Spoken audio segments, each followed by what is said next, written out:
Vatican declares its murderous hatred for Bible believers. Therefore the Pope ordered that malicious and abominable sect of malignants, if they refuse to abjure, to be crushed like venomous snake. Absolved from all ecclesiastical pains and penalties, general and particular, it released all who joined the crusade from any oaths they might have taken. It legitimized their title to any property they might have illegally acquired, and promised remission of all their sins to such as should kill any heretic. It annulled all contracts made in favor of Vaudois, ordered their domestics to abandon them, forbade all persons to give them any aid whatever, and empowered all persons to take possession of their property. On August 24, 1527, Roman Catholics in France, by prearranged plan under Jesuit influence, murdered 70,000 Protestants within a space of 2 months. The Pope rejoiced when he heard the news of the successful outcome. There was no village of the Vaudois valleys but had its martyrs. The Waldenses were burned. They were cast into damp and horrid dungeons. They were smothered in crowds in mountain caverns. Mothers and babes, and old men and women together, they were sent out into exile in the winter night, unclothed and unfed, to climb the snowy mountains. They were hurled over the rocks. Their houses and lands were taken from them. The children were stolen to be indoctrinated with the religion which they abhorred. Rapacious individuals were sent among them to strip them of their property, to persecute and exterminate them. Thousands of heretics, or Waldenses, old men, women, and children were hung, quartered, broken upon the wheel, or burned alive and their property confiscated for the benefit of the King and Holy See. The greatest of all the ecumenical councils held in the West previous to Trent had been Innocent III's Fourth Lateran Council, 1215. In the third canon of the council, it is enacted that bishops should inquire at least once a year in every parish, with power, if need be, to compel the whole community in oath to name any heretics whom they know. An aider or abettor of a heretic is himself ipso facto excommunicated. If discovered and publicly excommunicated, he incurs civil death, and those who communicate with such abettor shall themselves be excommunicated. For the heretics themselves, they are to be exterminated, and any prince neglecting to exterminate them is to be deposed by the Pope, who will release his subjects from their allegiance. Even if we would otherwise have doubted what extermination means in its final implications, the word is clearly glossed by St. Thomas Aquinas: removed from the world by death.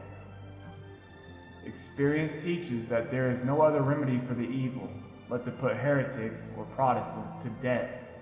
For the Roman Church proceeded gradually and tried every remedy. At first she merely excommunicated them. Afterwards she added a fine. Then she banished them, and finally she was constrained to put them to death.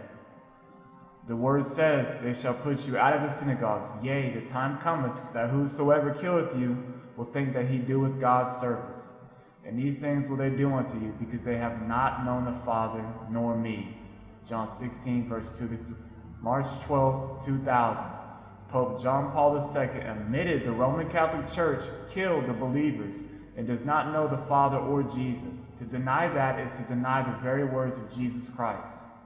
That the Church of Rome has shed more innocent blood than any other institution that has ever existed among mankind will be questioned by no Protestant who has a competent knowledge of history.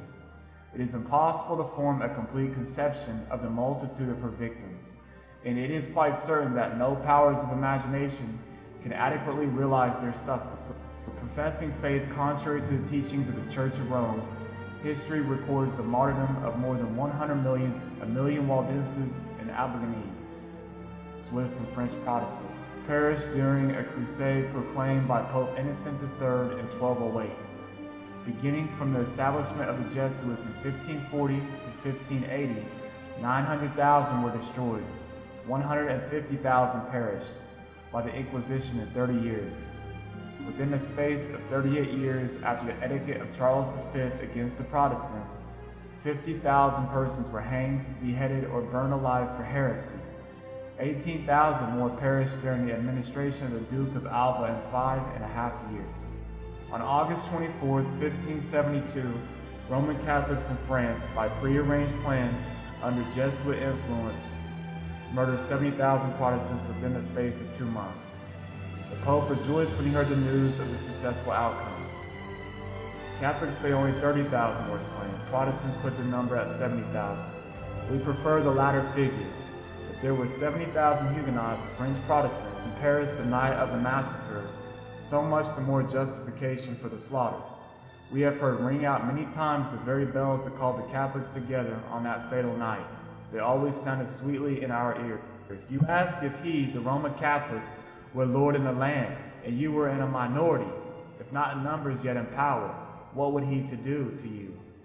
That, we say, would entirely depend upon circumstances. If it would benefit the cause of Catholicism, he would tolerate you. If expedient, he would imprison you, banish you, fine you, possibly he might even hang you. But be assured of one thing, he would never tolerate you for the sake of the glorious principles of civil and religious liberty. Catholicism is the most intolerant of creeds. It is intolerance itself, for it is truth itself. From the birth of popery to the present time, it is estimated by careful and credible historians that more than 50 millions of the human family have been slaughtered for the crime of heresy by popish persecutors, an average of more than 40,000 religious murders for every year of the existence of popery to the present day. Of course, the average number of victims yearly was vastly greater. During those gloomy ages when popery was in her glory, the reigning despot of the world, and it had been much less since the power of the popes has diminished to tyrannize over the nation, to compel the princes of the earth, by the terrors of excommunication, interdiction, and deposition, to butcher their heretical subjects, and I might add all the millions and millions that they continue to lead to Christless graves. The Church says Martin Luther has never burned a heretic. I reply that this argument proves not the opinion, but the ignorance of impudence of Luther, since almost infinite numbers were either burned or otherwise killed. Luther either did not know it and was therefore ignorant, or if he was not ignorant, he is convinced of impudence and falsehood. For that heretics were often burned by the Catholic Church may be proved from many examples. There are many unquestionable cases of Protestants punished as heretics in nearly all the lands where Roman Catholics have had power, right down to the French Revolution, in other words, right down to 1798. The Catholic Church has persecuted. When she thinks it is good to use physical force, she will use it. Will the Catholic Church give bond that she will not persecute? The Catholic Church gives no bonds for her good behavior. The Church may, by divine right, confiscate the property of heretics, imprison their person, and condemn them to flames. In our age, the right to inflict the severest penalties, even death, belongs to the Church. There is no graver offense than heresy, therefore it must be rooted out. Mr. Raywood Fraser, in the booklet Catholic Words and Actions, presents documentary proof of the intensive persecution of Protestants and non-Catholics in Colombia, South America, between 1949 and 1953.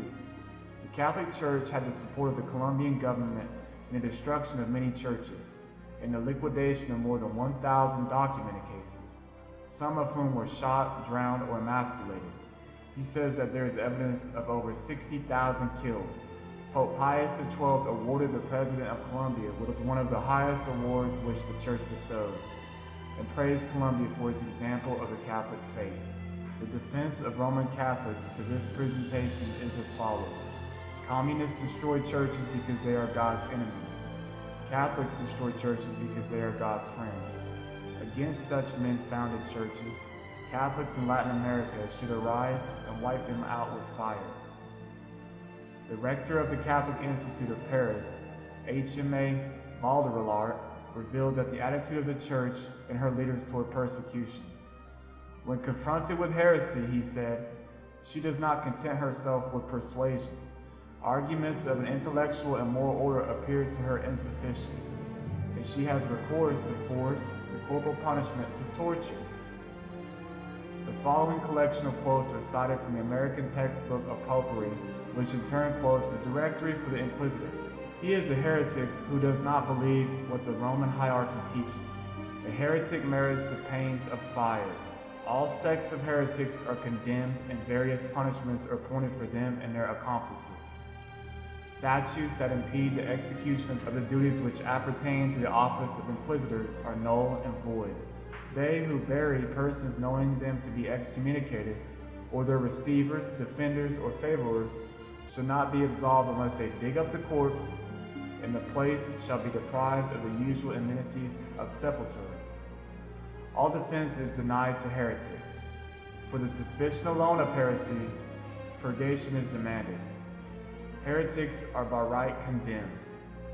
He who is without the church can neither be reconciled nor saved. By the way, the Bible says, Luke 3:14, do violence to no man. Truth is truth, and may God bless.